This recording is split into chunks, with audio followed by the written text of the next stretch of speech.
जीवन में अगर आप परेशान हो और परेशानियों से भागते हो तो ये स्टोरी आपकी सोच बदल देगी। भगवान बुद्ध अक्सर अपने शिष्य को शिक्षा प्रदान किया करते थे। एक दिन प्रातः काल बहुत से भिक्षुक उनका प्रवचन सुनने के लिए बैठे थे। बुद्ध समय पर सभा में पहुंचे, पर आज शिष्य उन्हें देखकर चकित थे, क्योंकि आज पहली बार वे अपने हाथ में कुछ लेकर आए थे। करीब आने पर शिष्यों ने देखा कि उनके हाथ में एक रस्सी थी।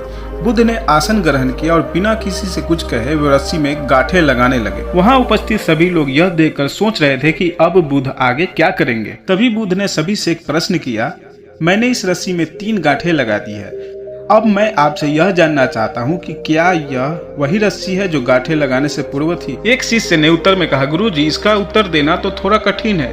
ये वास्तव में हमारे देखने के तरीके पर निर्भर है। एक दृष्टिकोण से देखे तो रस्सी वही है, इसमें कोई बदलाव नहीं आया। दूसरी तरह से देखे तो अब इसमें 3 गांठ लगी हुई है जो पहले नहीं थी, अतः इसे बदला हुआ कह सकते हैं। पर यह बात भी ध्यान देने वाली है कि बाहर से देखने में भले ही ये बदली हुई प्रतीत हो, पर अंदर से तो यह वही है जो पहले थी। इसका बुनियादी स्वरूप अपरिवर्तित है।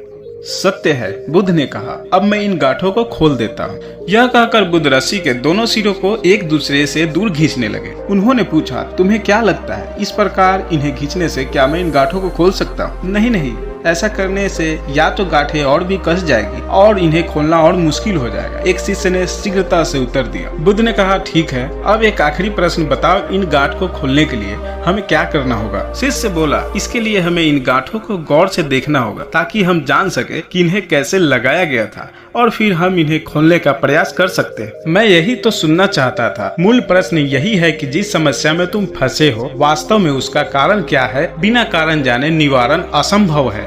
मैं देखता हूँ कि अधिकतर लोग बिना कारण जाने ही निवारण करना चाहते हैं। कोई मुझसे ये नहीं पूछता कि मुझे क्रोध क्यों आता है। लोग पूछते हैं कि मैं अपने क्रोध का अंत कैसे करूं। कोई यह प्रश्न नहीं करता कि मेरे अंदर अहंकार का बीज कहां से आया। लोग पूछते हैं कि मैं अपना अहंकार कैसे खत्म करूं। प्रिय शिष्य, जिस प्रकार रस्सी में गांठें लग जाने पर भी उसका बुनियादी स्वरूप नहीं बदलता, उसी प्रकार मनुष्य में भी कुछ विकार आ जाने से उसके अंदर से अच्छाई के बीज खत्म नहीं होते। जैसे हम रस्सी के गांठें खोल सकते हैं, वैसे ही हम मनुष्य की समस्या भी हल कर सकते हैं। इस बात को समझो कि जीवन है तो समस्या भी होगी, और समस्याएं है तो समाधान भी अवश्य होगा। आवश्यकता है कि हम किसी भी समस्या के कारण को अच्छी तरह से जाने, निवारण स्वतः ही प्राप्त हो जाएगी। महात्मा बुद्ध ने अपनी बात पूरी की।